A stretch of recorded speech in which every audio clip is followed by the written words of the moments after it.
সকল পান্ডুয়াবাসীরা হয়তো এই রাস্তাটার সম্পর্কে জানতে পেরে গেছো। আমিও শুনেছিলাম, কিন্তু দৃশ্যটা যে এরকম হবে ভাবতে পারিনি। এই রাস্তা দিয়ে আমার সপ্তাহে 5 দিন যাওয়াই হয়, আর 2 দিন যাওয়া হয় না। সেই 2 দিনের মধ্যে যে এত কিছু পরিবর্তন হয়ে যাবে আমি নিজেও ভাবতে পারিনি। এখন কম বেশি সকলে হয়তো আমার এই মিনি ভ্লগে দেখতে পাও রাস্তাটা। আমার পড়াতে গেলে এই রাস্তার উপর দিয়ে যেতে হয়। সব থেকে ভাবলে অবাক লাগছে যে এখানে কত না দোকান, বাড়ি, ঘর, কত কিছু না ছিল। গড়তে কত সময় লাগে, আর ভাঙতে সেকেন্ডও লাগে না। কথাটা হয়তো সত্যি ঠিকই।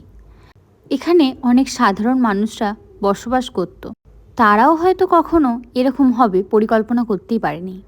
এই রাস্তা দিয়ে যখন আমি আসতাম তখন দেখেছি যে এখানে কত সাধারণ মানুষরা বাইরে বসে থাকতো, তাদের ছোট ছোট বাচ্চারা এখানে খেলা করত। আর আমি এই ফ্ল্যাটটায় পড়াতে আসি, আর পড়াতে এসে স্টুডেন্টের মায়ের মুখে শুনলাম যখন জেসিপি গাড়িগুলো এসে বাড়িঘরগুলো গুঁড়ো গুঁড়ো করে ভেঙে ফেলছিল, ছোট ছোট বাচ্চাদের যে চোখের জল আর চিৎকার, সেখানে হয়তো যারা উপস্থিত ছিল আর যাদের বাড়ি দোকান ছিল তারাই হয়তো ব্যাপারটা ফিল করতে পারবে।